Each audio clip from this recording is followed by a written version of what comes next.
Pessoal, vocês estão conseguindo ver bem aqui minha tela? Tudo ok? Beleza. Ó, para começar, hoje, então, nós teremos uma aula de ressonância magnética.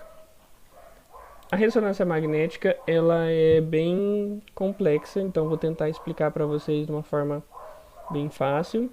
Eu prometi para vocês que eu não ia passar muita física, né?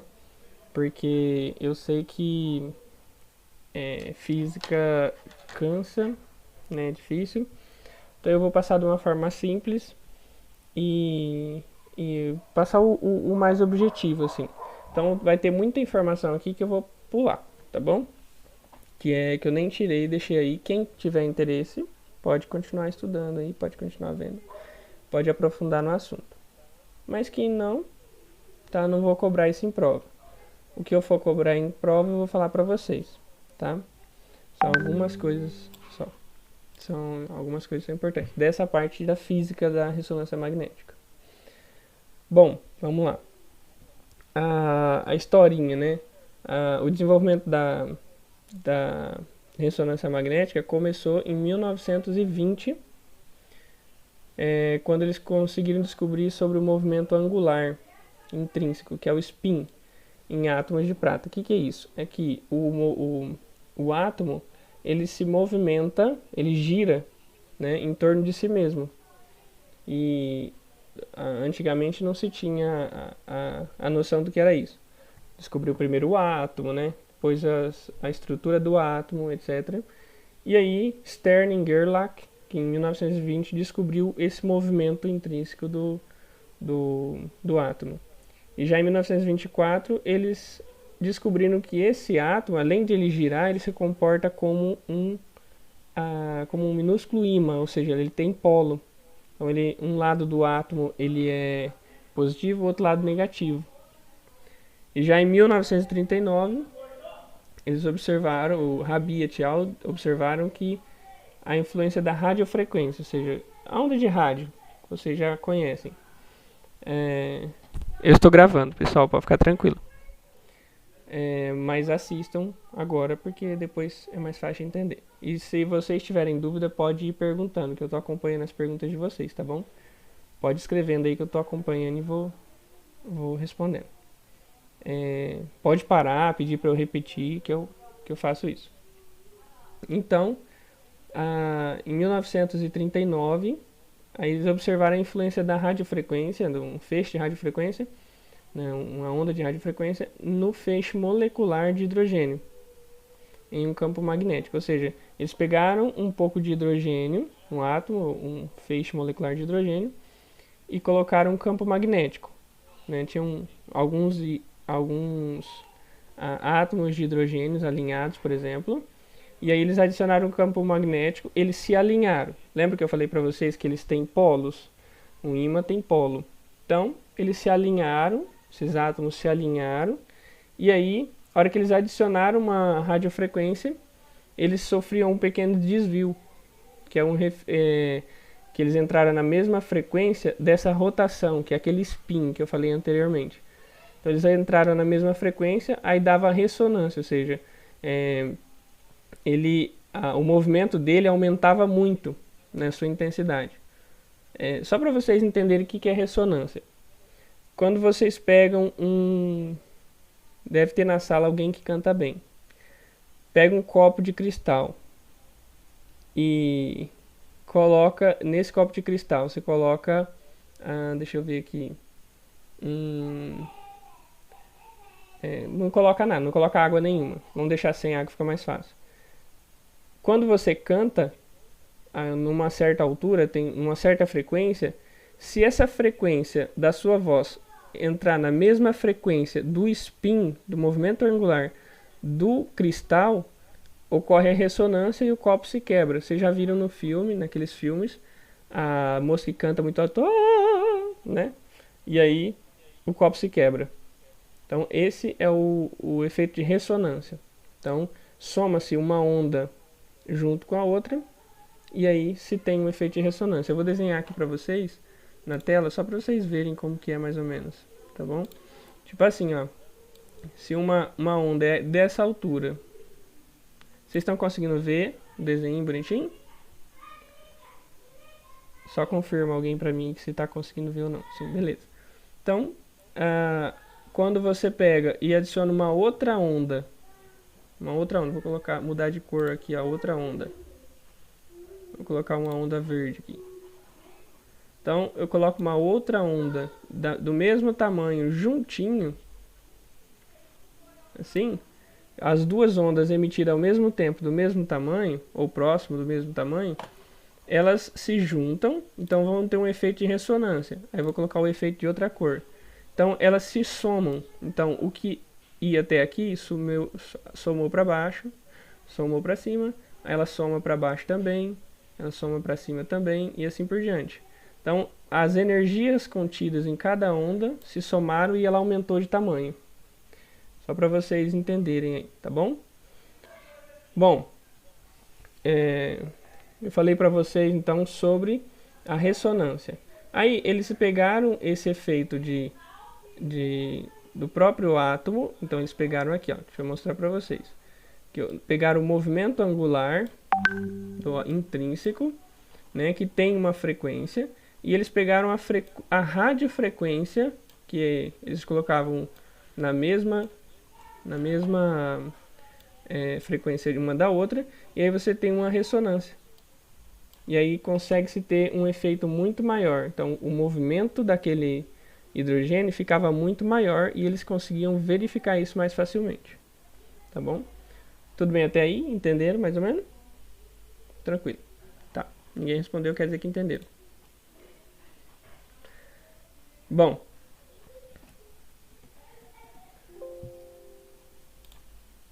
Bom, aqui, deixa eu ver aqui. Eu parei aqui, né? Beleza. Bom, aí lá em 1946, o Felix Bloch, ele descobriu que uma partícula carregada girando em torno do seu próprio eixo, que tem no caso é o spin, né?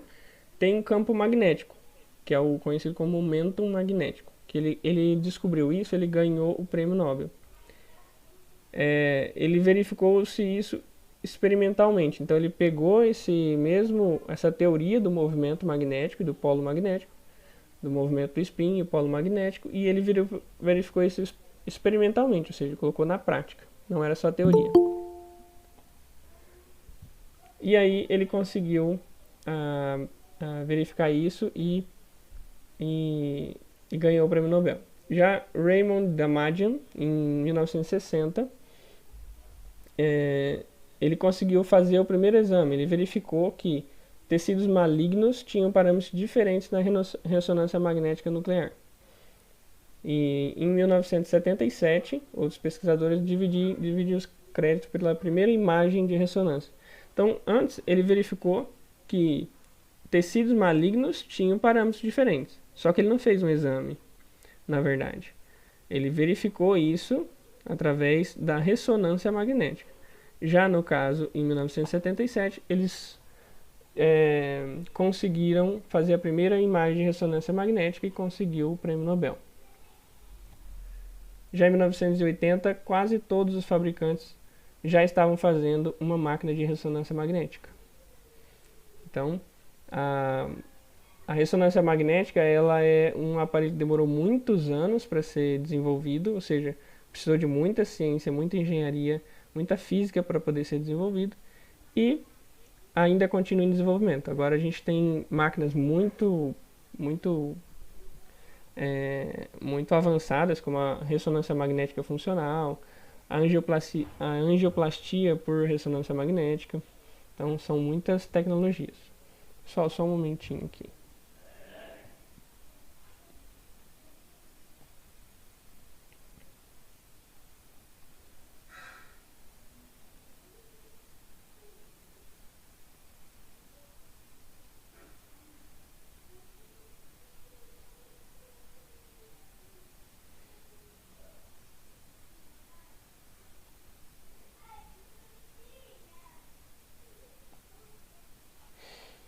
Bom, continuando aqui.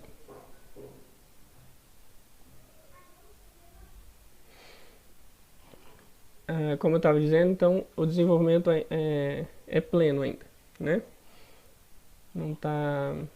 Não parou de ser desenvolvido ainda. Bom, aí por que utilizar a ressonância magnética? A ressonância magnética, para começar, vocês lembram que eu não falei nada de radiação ionizante, né? Vocês lembram de radiação ionizante e não ionizante. A radiação ionizante, ela tem basicamente a função de fazer diagnósticos, né, através, transpassando o corpo com uma onda, com raio-x, e também tem vindo do próprio corpo com a radiação gama, que é na medicina nuclear. Vocês lembram que eu expliquei isso nas aulas anteriores, certo? Quem assistiu a aula pelo YouTube, viu. Depois, por que tem que se usar a ressonância magnética? Porque no raio-x se tem uma baixa visibilidade. Então, eu vou circular aqui para vocês verem. Então, por conta da resolução baixa do raio-x. Então, tem que se... Para isso, para aumentar o contraste do raio-x, tem que se ter uma utilização, por exemplo, de meios de contraste. Já no caso da tomografia computadorizada, ela produz uma imagem de maior contraste, né, para detecção de tecido, de lesões, tudo. Então, como eu estava dizendo, a tomografia, então, ela produz imagem já com maior contraste, já que ajuda na detecção de lesão de tecido mole, né? Só que ela utiliza ainda o raio-x e ela não tem um contraste, nível de detalhamento tão bom quanto da ressonância. Então, a principal vantagem da ressonância magnética, sem dúvida, ainda é a resolução, né? Uma excelente resolução, que é maior do que na tomografia, e também a não utilização dos nossos queridos, vou desenhar uma caveirinha banguela, né, que é o nosso querido raio com energia ionizante, né? Bom, também há uma característica muito importante, que é a manipulação dos parâmetros da ressonância magnética para otimizar o pulso dele para a identificação de determinadas doenças específicas, ou de órgãos específicos, ou também de um tipo de tecido ou de outro tecido, por exemplo, mais gorduroso ou mais aquoso. E também uma outra vantagem é a obtenção de imagem em qualquer plano. Então, imaginar, você pode cortar de qualquer jeito o corpo, porque ela forma uma imagem tridimensional. O raio-x e a tomografia computadorizada, ela serve muito bem para estruturas ósseas. E a ressonância magnética, muito boa para tecidos moles, tá bom? Não que uma não serva também para outra, porém é mais afim, você tem melhor detalhamento no caso de uma lesão de tecido mole para ressonância magnética. Bom, quanto ao hard, como que é a máquina da ressonância magnética? Ela é composta basicamente por magnetos que geram um campo magnético muito forte, né, são grandes ímãs.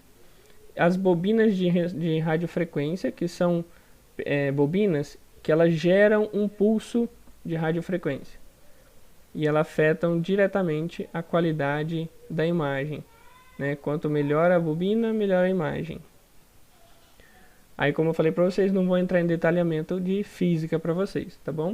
Mas um dado interessante: quanto mais alta a energia em Tesla, que ó, vocês forem vendo, melhor é a imagem, tá bom? Maior o detalhamento, maior contraste, maior resolução da imagem. Então, é isso. Bom, aqui ainda é física, né? Vou falar rapidamente a magnetização. Lembra que eu falei para vocês que os spins, eles têm uma capacidade, né? Ele fica girando. Por exemplo, aqui ó, você tem uma direção de um átomo, aqui de outro, e ele fica girando em torno de si mesmo, né? Cada um fica girando em torno de si mesmo aqui. Quando você gera um campo magnético numa certa direção, por exemplo aqui ó, vários átomos se alinham, né, essas flechinhas aqui, ó, se alinham numa direção, por exemplo, para cima. Alguns se alinham ao contrário, mas todos ficam alinhados. E aí, quando você joga um campo, uma radiofrequência, você gera... Bom, não vou falar da radiofrequência ainda, perdão. Aqui é do alinhamento magnético, tá? Isso é importante vocês saberem agora. No caso, eles estão orientados aleatoriamente na ausência do campo magnético. À direita, os prótons estão alinhados em paralelo e antiparalelo ao campo magnético. Ou seja, paralelo é que estão numa direção, antiparalelo está na direção contrária, mas todos paralelos.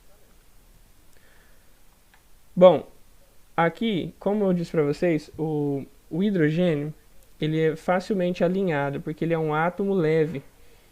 Ele só tem um próton, um nêutron e um elétron. Não sei se vocês vão lembrar disso do colégio, né? Mas ele ele sofre muita influência do campo magnético. Então, ela produz um campo magnético quando se move. No caso de aplicação de um campo magnético forte, a maior parte desses núcleos se alinham numa direção e outra parte pequena em direção oposta, que é antiparalela, como eu disse para vocês antes. Isso também pode ser dado o nome de o alinhamento desses momentos magnéticos, quantificado em dois estados energéticos: paralelo, que é o spin-up, e o antiparalelo, que é o spin-down. É outro nome que se dá para isso aí. Bom, momento angular, ressonância, acho que eu já estou falando muita física, né? Deixa eu ver aqui. Já tem alguém reclamando? Não, ainda não. Então posso continuar um pouco mais com física, né? Beleza.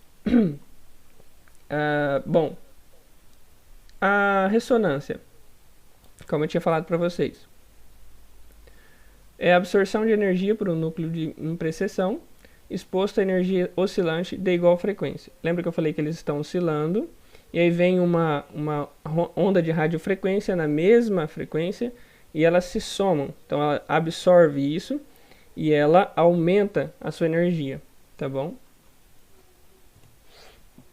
Aqui são núcleos biologicamente relevantes, ou seja, dentro do nosso corpo, né?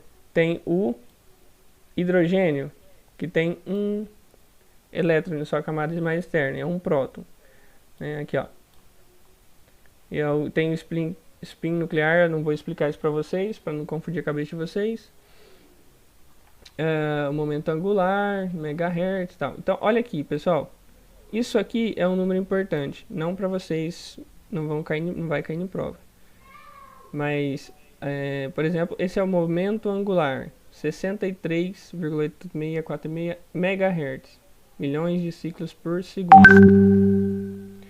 Vocês lembram que eu falei para vocês que megahertz é milhões de ciclos? Então, ele fica girando nessa velocidade. Então, para eles terem uma ressonância, eles têm que mandar a radiofrequência nessa frequência também, tá bom? Aqui é o sistema de ressonância magnética pela radiofrequência. A precessão magnética do spin na frequência do pulso vai absorver energia. Pessoal, precessão bom, eu não vou entrar muito nisso também, senão vai confundir mais a cabeça de vocês. Pode ficar tranquilo. Acho que eu já entrei muito em física, né? Bom, todo mundo está acompanhando ainda?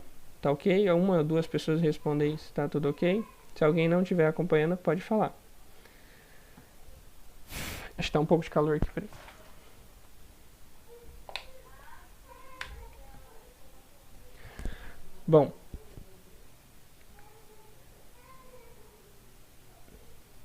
Bom, aqui são os gradientes. Antes de eu vou só dar uma passada por cima, assim, para vocês entenderem de leve. O sistema de gradiente, ele varia. Tipo assim, ó, quando você tem um campo magnético, ele varia em força. Então, você tem um campo que ele cresce por um sentido, por exemplo, em direção ao eixo X. aí o outro campo magnético em direção ao eixo Y e o outro em direção ao eixo Z. Então você tem um esquema de gradiente de campo elétrico, tá bom?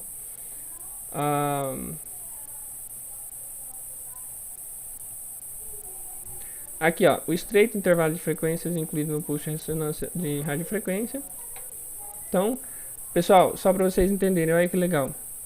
Aqui deixa eu pôr aqui. Vocês estão vendo apontador laser, né? Aqui, por exemplo, ó, você tem, suponha que você coloca um corpo aqui de uma pessoa.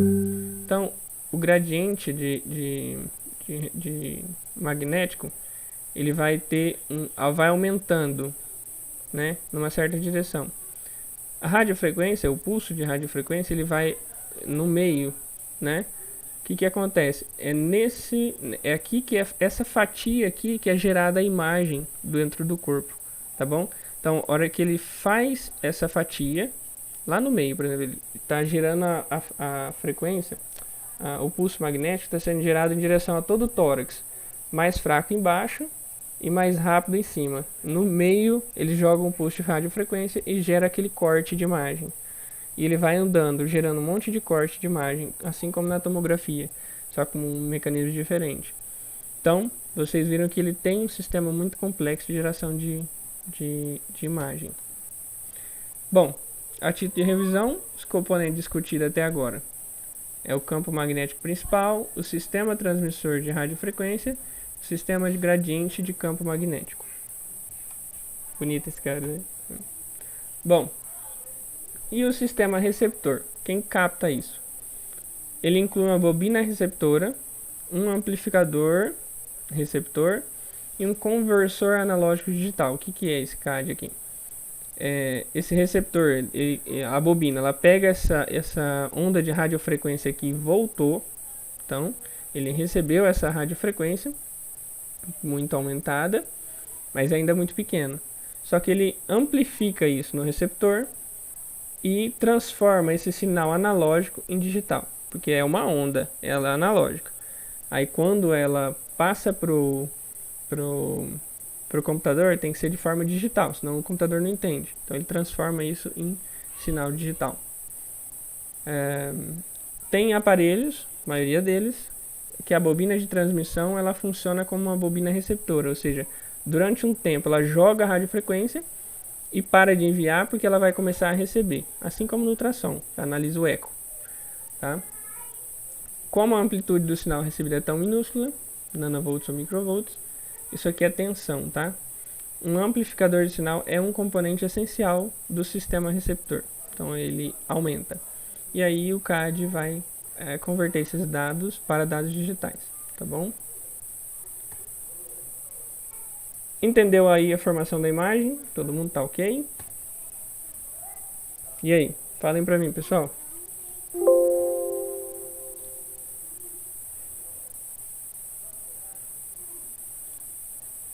Ok. Vocês acharam difícil? Muito complexo? Uhum. Quem falar não, eu vou dar uma prova mais difícil, pessoal. Brincadeira. Bom, pessoal, para continuar aqui, eu vou entrar agora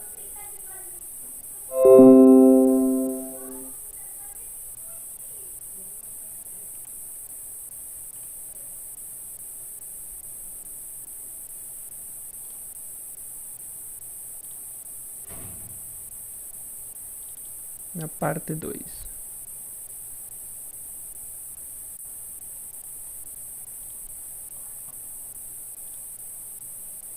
Bom, todo mundo tá vendo aí a apresentação, né? Tá ok. Estão conseguindo ver? Ah, não, acho que não. Estão conseguindo ver, pessoal, a tela? Beleza.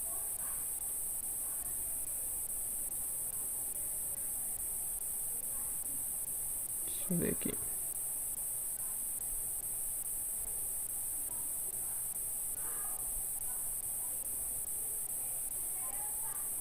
Tá. Bom, vamos lá então. algumas considerações técnicas e práticas. Então eu estou passando para vocês de uma forma bem rápida, porque posteriormente a gente vai analisar as imagens de ressonância magnética de acordo, junto com os outros tipos de exame de imagem, para vocês terem a noção da função desses exames e saberem que exames são, que exames devem ser utilizados para cada coisa. Esse é meu objetivo com vocês. Bom, sobre mais alguns princípios físicos, acho que nós vamos pular princípios físicos, né? Porque eu falei para vocês que eu ia dar uma segurada em princípio físico. Mas uma coisa importante, na ressonância magnética você vai ter o tempo de eco e o tempo de repetição, tá bom? Tempo de eco, tempo de repetição é o intervalo entre um pulso e o outro pulso de 90 graus. E o tempo de eco é o tempo é o intervalo de tempo entre o pulso e a leitura do sinal, o eco. Lembra que eu falei para vocês da ressonância magnética, que tem uma radiofrequência que manda e aí ele recebe? Então, entre um espaço de tempo que ele envia a radiofrequência e outro espaço de tempo que ele envia a radiofrequência, é o intervalo é o tempo de repetição. E o tempo de eco é o tempo entre a emissão e a recepção. Beleza? Bom, T1, aí tem T1 e T2. Além do tempo de eco e do tempo de repetição, tem o T1 e T2, que é o T1 é o tempo de relaxação spin-rede, ou longitudinal. E o T2 é o de spin-spin, que é a relaxação transversal. Eu não vou entrar muito nessa especificidade, porque é bem complexo e eu não quero confundir a cabeça de vocês. Só lembre de T1 e T2, tá bom? Por enquanto. Aqui a gente tem duas imagens, é o mesmo corte, tá bom? Vocês conseguem ver aí certinho? É o mesmo corte, é a mesma localização anatômica. Porém, vou colocar aqui, ó. Uma você consegue ver de uma forma e a outra você consegue ver de outra forma. Qual que é a diferença entre um e outro? Por que que aqui tá branco aqui tá preto aqui? Vocês lembram de anatomia que tem aqui dentro? O que é isso aqui? Mais ou menos? Não vou cobrar isso de vocês agora, mas vamos ter que saber um pouquinho de anatomia. Então, aqui seria o ventrículo, o terceiro ventrículo, onde há a produção de líquido cefalorraquidiano. Então, é uma região aquosa. E aqui, gente, ó, onde você vê que tá cinza, é o cérebro, não é? Essa região cinza, ela é mais gordurosa, tá bom? Então, aqui a água está branca e aqui a água está preta. Aqui está branca e aqui está preta. Por quê? Aqui ele tem maior sinal, aqui ele tem maior receptividade com a água. E aqui maior receptividade, ou fica mais branco com a gordura, tá bom? E no caso de uma estrutura óssea, fica tudo preto. Então pode ver aqui estrutura óssea, perdão, estrutura óssea não. Fica tudo branco a estrutura óssea, tá bom? Vocês entenderam que uma é em T1 e a outra é com preponderância em T2. Ponderadas em T1, ponderadas em T2. Bom, as ponderadas em T1. Eu vou tentar passar de uma forma meio de regrinha para vocês. Tempo de eco curto e tempo de repetição curto, tá bom?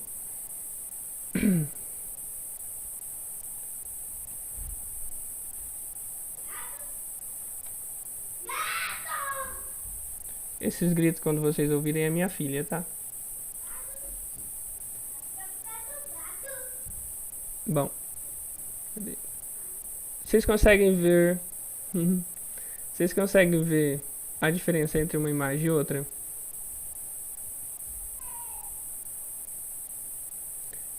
Essa imagem você tem ponderada em T1 com TE e TR curto.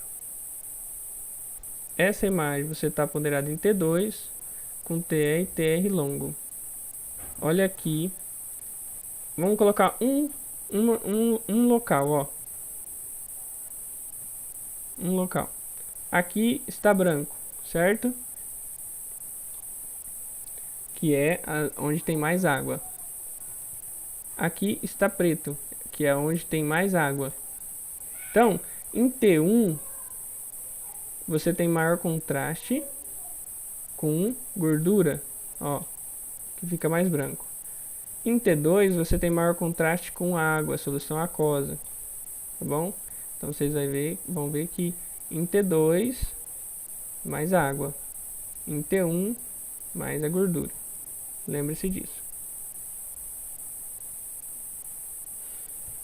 Bom, aí tem quando você tem um tempo de repetição longo, diminui a influência T1. E T é curto, tempo de eco curto, diminui a influência T2. Vamos esquecer isso por enquanto, para não confundir a cabeça de vocês, tá bom? Aí tem os meios de contraste. Também há meios de contraste na ressonância magnética. O primeiro meio de contraste que você vai ter é a própria água do corpo, que é o que é mais usado. Então, ele aumenta o contraste entre o tecido normal e as patologias. Ou seja, quando você coloca um fármaco ou alguma substância, ele diferencia entre o tecido lesado e o não. Ou que apresente também uma seletividade entre os tempos T1 e T2. Por exemplo, tem alguma substância que ela tem maior seletividade com T1, né? Outro tem maior seletividade com a ponderação em T2. Então, na hora da imagem ser aplicada em T2, ele vai sair e ficar lindo. Tem a substância gadolínio, que ela é paramagnética, né? E se concentra em tecido vascularizado e eliminado via renal. Ele é eliminado via renal. Por exemplo, num tecido que não é muito bem vascularizado, ele não tem, quando não é bem vascularizado, ele não tem boa imagem. Por exemplo, na cartilagem, tá bom? Já numa região muito vascularizada, por exemplo, glândulas, intestino, né, coração, muito bem vascularizada, você tem melhores imagens com gadolínio. A água ela é usada como contraste e o sangue também, tá bom? No caso, no sangue, utilizando-se o sangue como contraste, você vai identificar, por exemplo, a diferença entre o sangue venoso e o sangue arterial, tá bom? E utilizando a água com contraste, você vai usar os próprios prótons da água nos ductos e vesículas. Por exemplo, quando você avalia a uretra, nos líquidos cefalorraquidiano, etc. Tá bom? Bom, aqui a gente tem imagem de ressonância magnética do fígado obtidas em um sistema 0,3 Tesla. Lembra que 0,3 Tesla é a quantidade de energia magnética, tá? A potência magnética.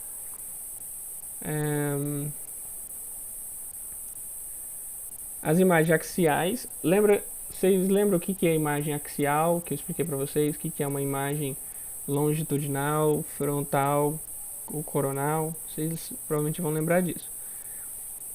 Vocês vão perceber que, olha essa imagem aqui, ó. Vocês podem ver que ela tá desfocada. Parece que arrastaram a tinta aqui.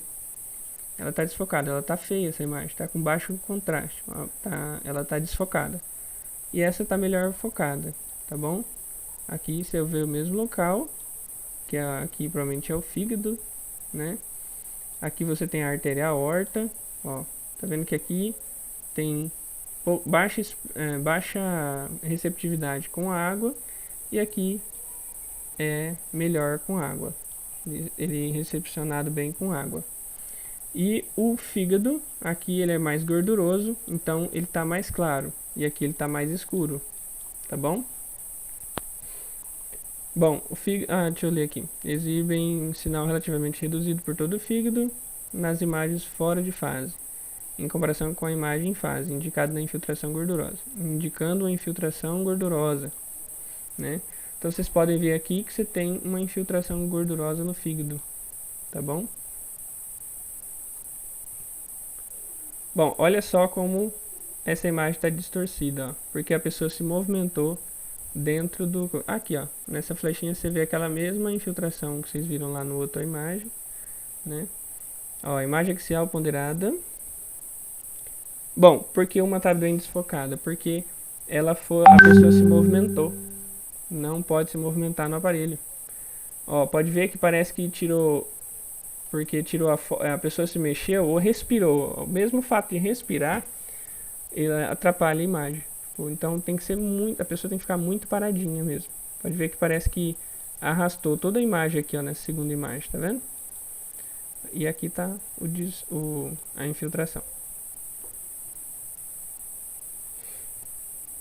Bom, essa imagem, ela já é uma imagem axial, ponderada em T2, obtida de um paciente diferente, com um sistema de 0,3 Tesla, demonstra um artefato proibitivo distorcendo a imagem, além da utilidade diagnóstica, em comparação com a imagem correspondente, que é a F, no caso seria essa aqui, de um estudo de acompanhamento feito em um sistema de configuração de abertura 1,5 Tesla e pequeno diâmetro. Traduzindo isso, no caso, esse aqui, ó, ele tem um artefato, tá vendo? Proibitivo, que está distorcendo a imagem. Pode ver que parece que o corpo dele ficou comprido, assim, ó, pra cima, tá vendo? Na verdade, ele tem que ser assim, ó.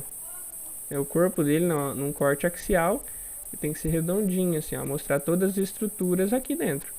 Aqui, no caso, ele seria assim, certo? Aí como a pessoa se mexeu, se movimentou, ela esticou a imagem aqui pra cima. Então, já não serve essa imagem aqui, né? Bom, aí eu vou passar para vocês um pouco de anatomia em ressonância magnética. Eu tenho aqui um software, como eu estou com o computador e estou assim por web conferência com vocês, e vocês estão me acompanhando, estão me ouvindo, tá tudo ok, tá ótimo, tá maravilhoso, tá lindo. Então eu consigo mostrar para vocês esse software de uma forma bem legal, tá bom? Bom, depois eu vou mostrar. Bom, vamos lá. Aqui a gente tem os numerozinhos para vocês identificarem as estruturas. E aqui está o nome delas. Então, fica fácil de vocês verem. Então, não sei se vocês estão vendo pelo celular, pelo computador, mas acho que dá para ver. Ó, o fígado aqui, né? Esse aqui é uma ressonância magnética de abdômen, parte do tórax. Então você consegue ver os corpos vertebrais com aqui os discos intervertebrais, né? Você consegue ver o baço, tá aqui no número 2. Grandão baço, né?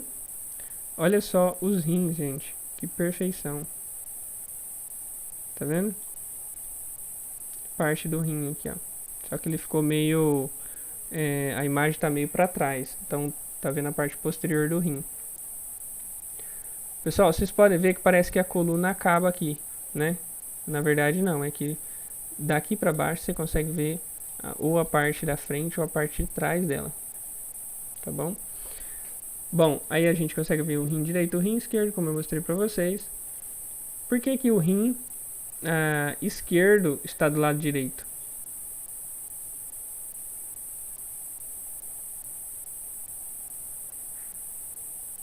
Alguém responde? Pode abrir o áudio e responder se quiser.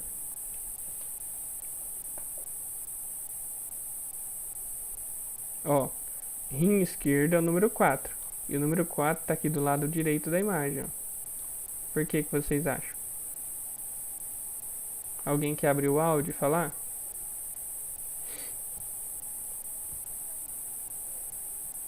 Não? Então tá. Alguém tá aí ainda? Tá tudo ok?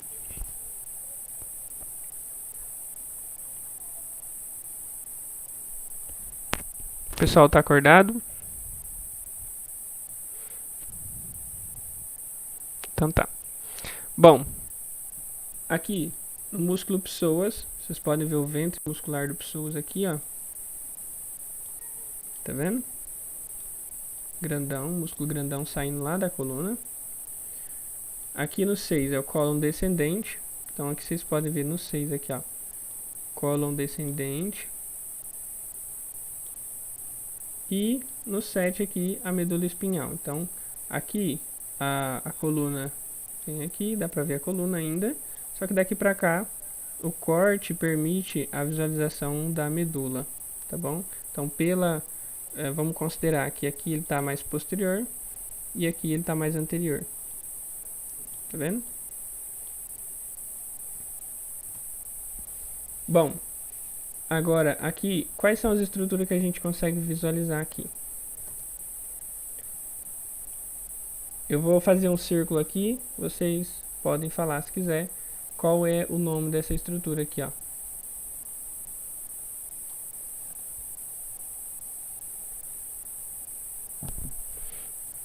Ah, do rim.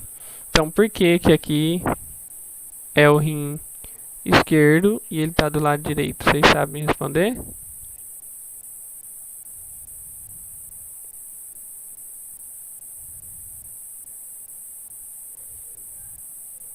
Exatamente. A posição anatômica, se você está deitado fazendo o exame, deitado, imagina que ele está ao contrário. Então, aqui a gente não está com uma imagem espelhada. Então, no caso, é o lado direito, é como se eu estivesse de frente para mim. Bom, qual é o nome dessa estrutura aqui, ó? Alguém se habilita? Do Marx é o monstro, mano. E aí, pessoal? O que vocês me dizem? O que seria essa estrutura aqui? Alguém se habilita? Não me fala rim, que dá pra ver o rim aqui, ó.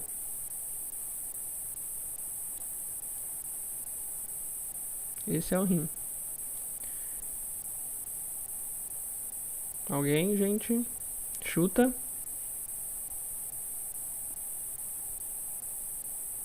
Alguém quer chutar aí?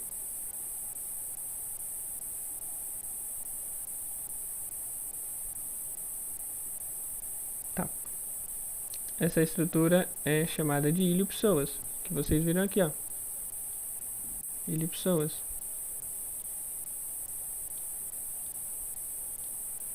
Tá bom?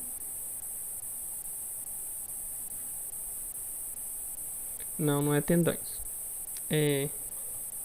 No caso seria o ilho-psoas, é o músculo, é o ventre muscular do ilho-psoas. Bom, que mais? Vocês avaliaram essa imagem, consegue ver que estrutura que é essa aqui, ó? Essa tá fácil, hein, gente? Facílima.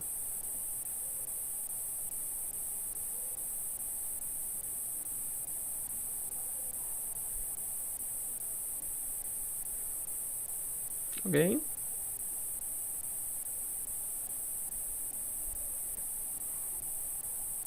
Pode chutar, gente, não tem problema não. Exatamente, isso aqui é a cabeça do fêmur. Agora vocês podem começar a falar a estrutura óssea, né, o acidente ósseo. No caso aqui é o fêmur, mas é a cabeça do fêmur aqui. Articulação do quadril, coxa femoral, tá bom? Bom, aqui a gente consegue ver o osso do quadril, né, o osso ilho. Sim, sim. Aí no caso ele iria fazer uma ressonância do rim. Ele consegue ver o detalhamento muito perfeito do rim.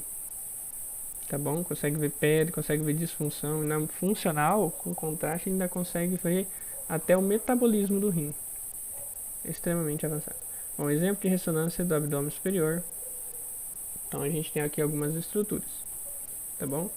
Aqui a gente tem o adenoma hepático.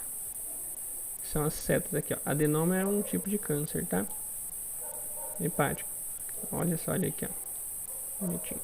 pode ver que ele destoa do restante do órgão, tá bom? Então vou retirar isso aqui, vou apagar. Ó, pode ver aqui na imagem, vou tentar até dar um zoom aqui. Ó, vocês conseguiram visualizar? Olha como ele destoa, tá vendo? Parece ter uma mancha aqui, ó. Tá bom? Olha aqui também.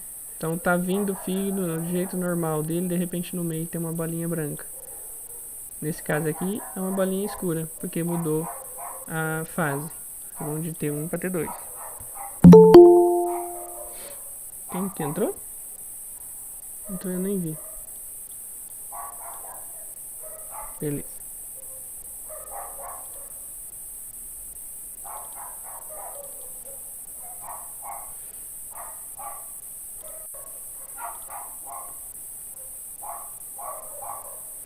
Pessoal,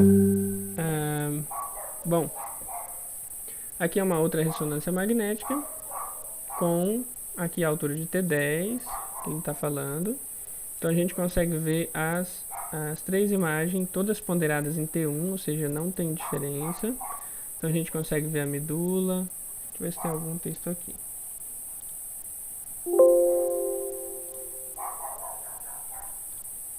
Tá certo, é isso mesmo. Bom, então a gente consegue ver a medula, ela termina aqui, por aqui, ó. Aí depois já vira a cauda equina, tá bom? Então a gente consegue ver, por exemplo, todas têm o mesmo contraste. Então as vértebras estão branquinhas, né? Onde tem acúmulo de, vamos colocar aqui, ó, de gordura, tá branquinho, tá vendo? Ó, no meio aqui, vocês podem ver que estão branquinho, né? É mais aquoso. Onde está mais preto é onde tem mais tecido cartilaginoso. Aqui na frente você tem ligamento, tá bom? Tem ligamentos entre entre uma deixa eu colocar o apontador aqui. Entre uma vértebra e outra, se você tem um ligamento, né? Que é o interespinhal. Então dá pra ver o intertransversal. Aqui ele tá num corte longitudinal aqui, um corte sagital, tá bom? Pessoal, só o que seria essas bolas aqui, ó, escuras aqui? Vocês conseguem imaginar? Alguém sabe o que é isso?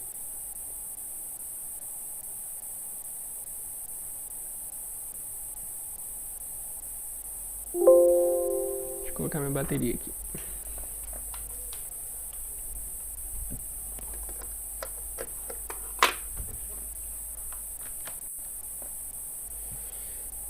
Não? Ninguém? Isso aqui é o intestino. Então, vocês podem ver, é uns buraquinhos do intestino aqui. Tá bom?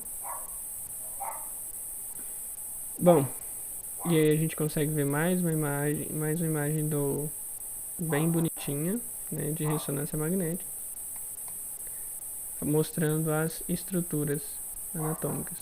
Eu vou tá parecendo uma caveira. Pessoal, já vou adiantar para vocês.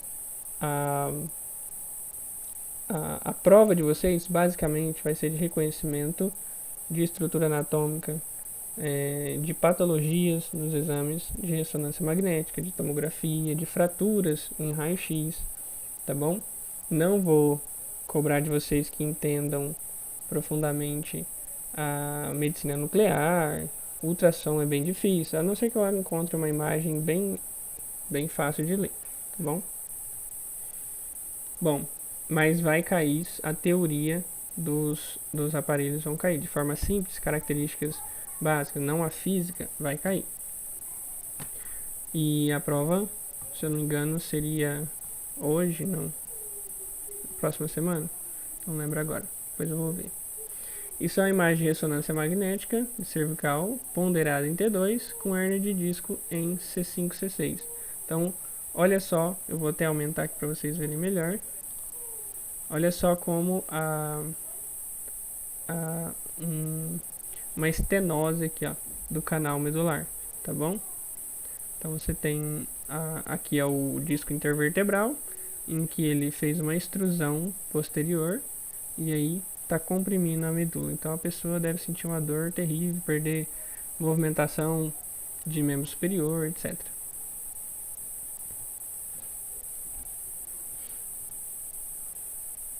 Aqui tem uma nova imagem de ressonância. Vocês veem uma hérnia de disco aqui, ó.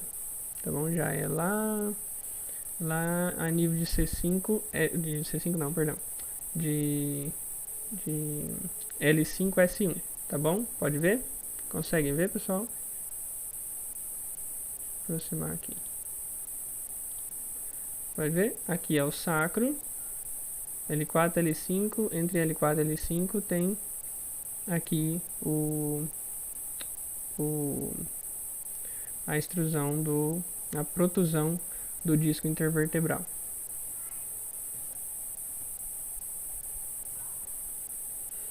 Aqui, olha só essa ressonância magnética de uma pequena escoliose. Uma gracinha, né? Essa escoliose aqui, ela é em S ou em C, pessoal? Vocês me falam.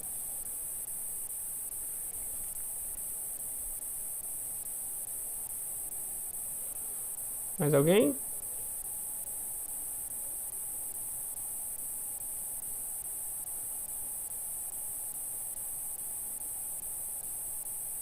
Pode chutar aí, gente. Bom, vocês podem ver que ela tá relativamente alinhada.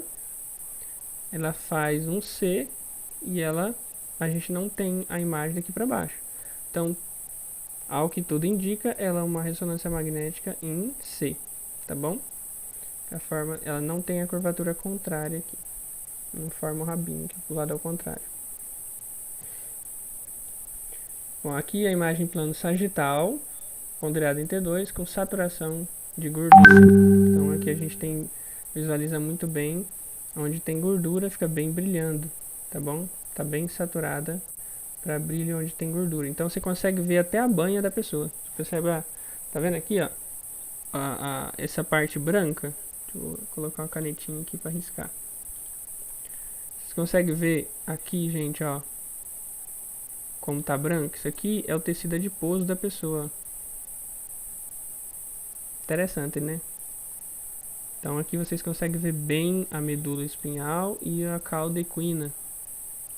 Muito bem, porque ela tem principalmente tecido gorduroso e fibrocartilaginoso. Beleza? Tá claro para vocês, gente?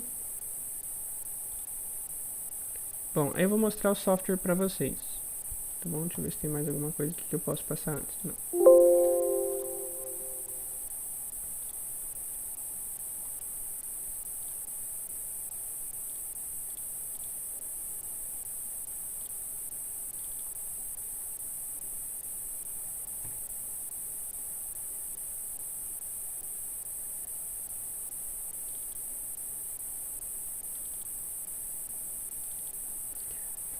Só aguardem um pouquinho que eu já vou abrir o software aqui.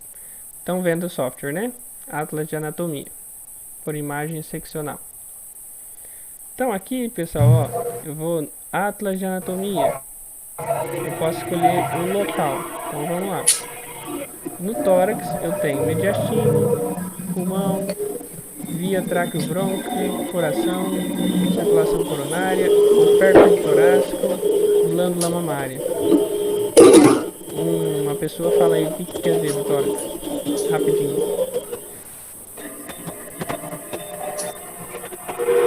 Vocês têm curiosidade. Vocês estão conseguindo ver, né? Coração. Menina apaixonada. Então vamos lá. Essa aqui é uma imagem de raio-x do coração. Tá bom? Ó, consegue ver o ventrículo esquerdo. Aqui, ventrículo direito. Isso aqui é a localização anatômica dele. Ó. A aurícula do átrio direito. Aqui, ó, o átrio direito. Veia cava inferior. Não consigo visualizar isso no raio-x. Tá falando que aí, ótimo. Já vamos para uma tomografia computadorizada do coração. Então aqui já tem algumas imagens do coração por tomografia. Olha só como é baixo o contraste é difícil a visualização. Olha só. Isso aqui é o coração, ó. A aorta ascendente, aqui tem o átrio direito, veia cava inferior que está subindo aqui, veia pulmonar, então aqui é o coração. Bom, ultrassom do coração, olha só. Tem 13 imagens aqui do coração, ó. Então a gente pode ver aqui, ó, seio coronário esquerdo, seio coronário direito, seio não coronário, ou seja, não é coronário. Aqui a gente quando vê direito, esquerdo, não coronário. Comissura, válvula atrioventricular esquerda, válvula mitral.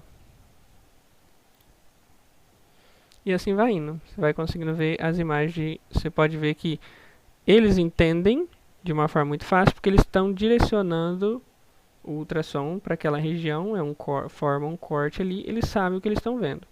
A gente de cara assim é muito difícil da gente identificar, tá bom?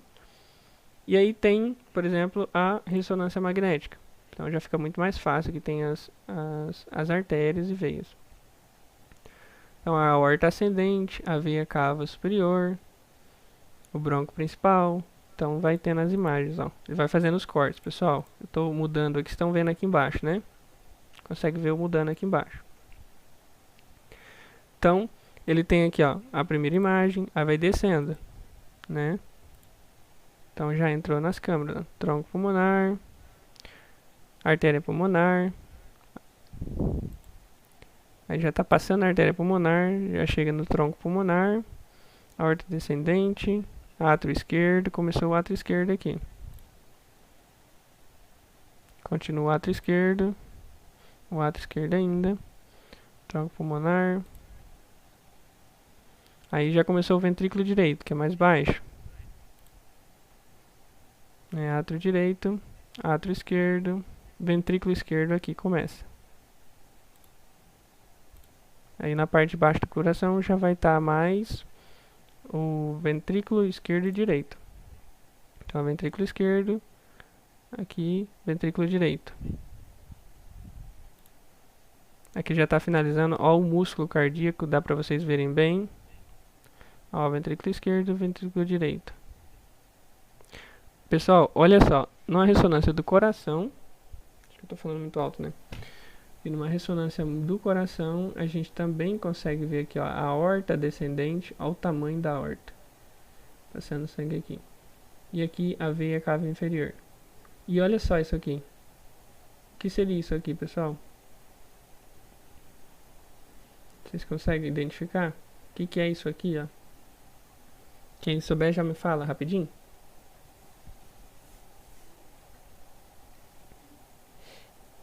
Alguém se habilita? Não. Não é o estômago. Aqui é a vértebra. Tá logo atrás do coração. Então aqui tem a vértebra. Aqui, ó. Pode ver a medula espinhal aqui no meio, atrás da vértebra. E aqui o comecinho do processo transverso e do processo espinhoso aqui, ó. Pode ver. Tá vendo aí? Pode ver aqui, ó. É a costela, ó. Olha só, a costela bem definidinha aqui, ó. Tá vendo aqui? Muito legal, né? Aí, a frente da costela, olha o tamanhozão do pulmão, ó. Muito legal.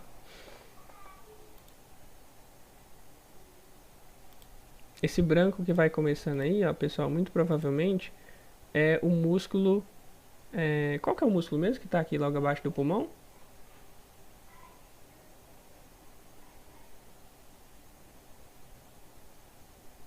Quem se lembra? Diafragma. Muito bem. Então acabou aqui, tá bom? Então já aparece bem a parede do ventrículo esquerdo, parede do ventrículo direito, né? Olha o pericárdio, pessoal, dá pra ver um pedacinho do pericárdio aqui em cima. Tá vendo aqui? Muito legal. Aí, através da renderização dessas imagens, a gente consegue, por exemplo, fazer o volume. Então, olha só. Tá vendo o coração? Vai adicionando camadas, ó.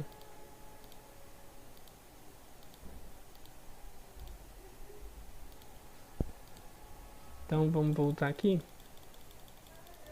Ó, parte de cima do coração, né, o tórax da pessoa, aí vai cortando, ó. Cortou as costelas, já dá pra ver o coração, né? Ó, aqui é o corpo do externo ainda, ó. E aqui é o fígado. E aí começou, ó. Aqui chegou no ventrículo direito. Aí aqui já consegue enxergar o ventrículo esquerdo. Pessoal, tá vendo a forma do coração? Vocês lembram que a parte mais para baixo, a mais inferior, é o ventrículo esquerdo, né? Aqui, como ele é deitadinho, tem o septo interventricular. Tem o interatrial e o interventricular embaixo. E aí tem o tronco pulmonar, que é da artéria. E assim ele vai cortando o coração. Vai cortando. Então aqui já está dentro do ventrículo esquerdo. Aqui, septo interventricular. Ventrículo direito. Aqui em cima você vai ter o tronco pulmonar. Logo atrás você vai ter o átrio esquerdo. Tronco pulmonar. Artéria interventricular anterior.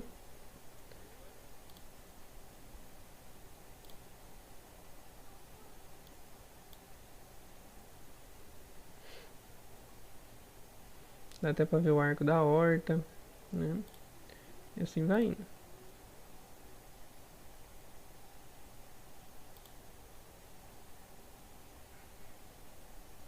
Dá pra ver as artérias. Então dá pra ver de uma forma bem legal. Isso aqui é uma construção tridimensional a partir ou de uma ressonância magnética ou de uma tomografia computadorizada. Eles constroem, o software, o computador constrói isso e ele mesmo adiciona a cor, que na verdade não tem cor, tá bom? Assim por diante até chegar lá atrás, que é a aorta descendente.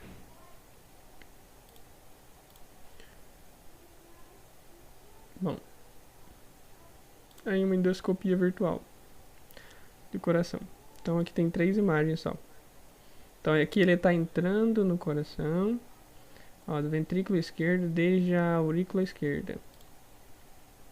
Aí tá lá no fundo já. Válvula mitral desde o ventrículo esquerdo. Então ele tá vendo aqui, ó, a partir daqui ele tá vendo pra cá, tá bom? Tá enxergando de baixo pra cima aqui, ó.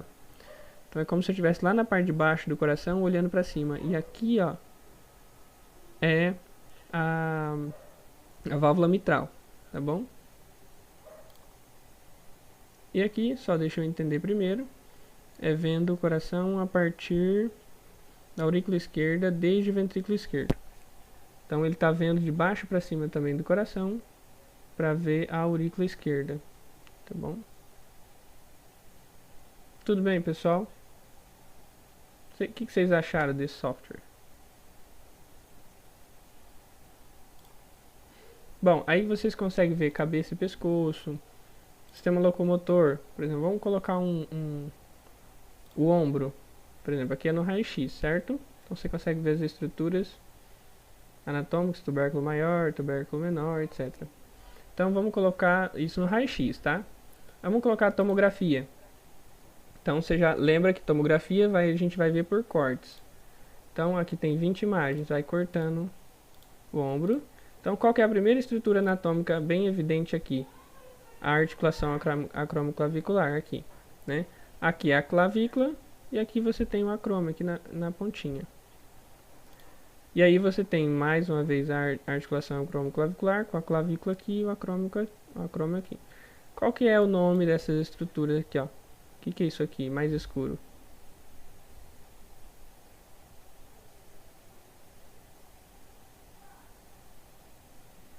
Nobody?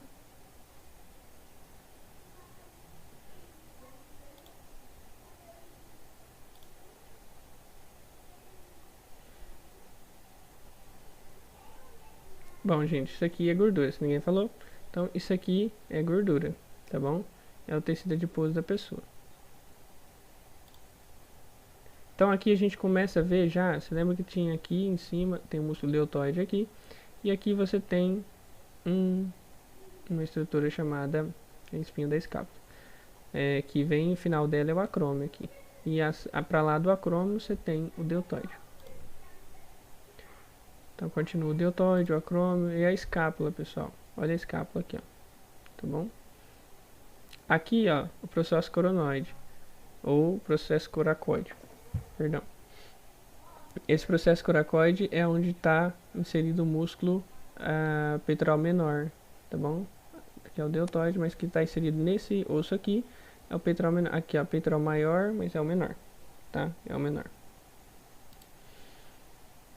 Aqui, ó, tem começando a cabeça do úmero e aqui a cavidade glenoide. Então ainda é a escápula, a cavidade glenoide aqui e aqui o processo coracoide. Aqui a gente vê bem ainda a cabeça do úmero e a cavidade glenoide. Bom, pessoal, isso aí é uma tomografia computadorizada. Vocês podem ver que o contraste é baixo, dá para visualizar, mas o contraste é baixo. Pessoal, já deu 8h30. Vou dar um intervalinho para vocês, prometo. Agora, tem uma ressonância magnética. Parece que não dá para ver nada, né? Porque a gente vai conseguir visualizar muito melhor as estruturas de tecido mole, não ósseo mais, tá? Então, você pode ver que começa a delinear até os músculos, ó. Então, supraespinhal, aqui dos vasos, ó, tem até os vasos sanguíneos. Olha só, você consegue ver o ventre muscular também, ó. O detalhamento é muito bom. Então, dá pra ver o deltoide. Isso aqui é numa vista axial. Você pode ver em corte coronal também, que é de frente, frontal. Você consegue ver aqui, ó, olha os músculos do manguito rotador. Subescapular, tá vendo? Ó, artérias, clavícula, trapézio, cerrado anterior. Vocês conseguem visualizar bem as estruturas anatômicas. Então, vai cortando, ó, vai indo pra frente. E aí você consegue ver a cabeça do úmero, né, com os músculos aqui, que é o deltoide. Continua o bíceps aqui, se eu não me engano, que é o deltoide ainda. O bíceps aí tá mais pra frente, no corte mais anterior.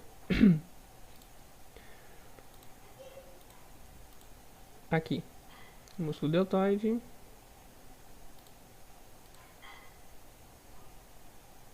O bíceps não vai dar pra ver daqui, será?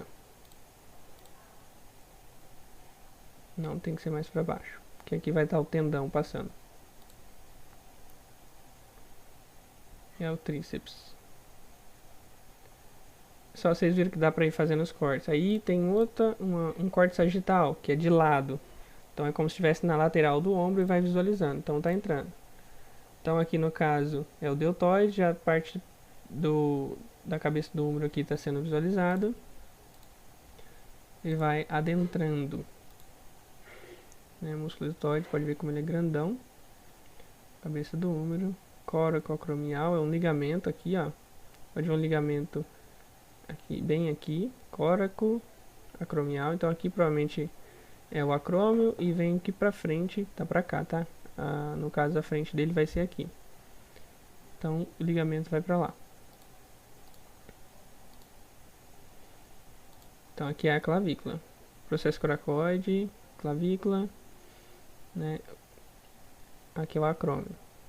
Pode ver que ele fica bem embaixo disso aqui tudo. A cabeça do úmero.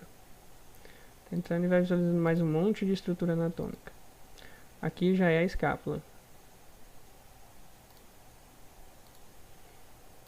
Beleza, pessoal? Vocês entenderam até aí? Vocês visualizaram a diferença entre um exame e outro? Que é da ressonância magnética ou do ultrassom, como fica. Olha a cabeça do úmero aqui. Então tá, imagina que vem vindo uma luz lá de cima. Lá de cima. Eu não tenho aqui. Vem vindo uma luz lá de cima e consegue visualizar a cabeça do úmero e as estruturas, tá?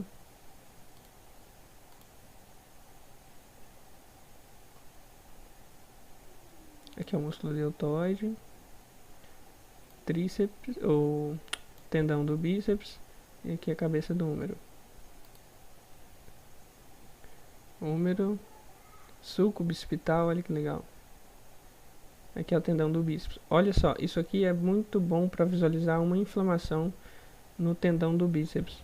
Então, se aqui tivesse infiltrado, tivesse brilhando em volta, muito provavelmente que ele teria uma lesão, aí uma inflamação do tendão. Então, seria uma tendinite. Como aqui ele está bem escuro, está tranquilo, então, ou tivesse pretão, em volta aqui bem preto, ele teria uma infiltração e teria uma tendinite bicipital.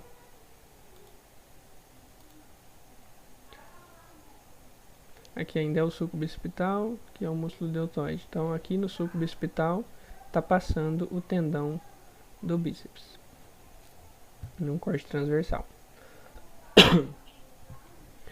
Tudo bem até aí, pessoal? Aí vou sair.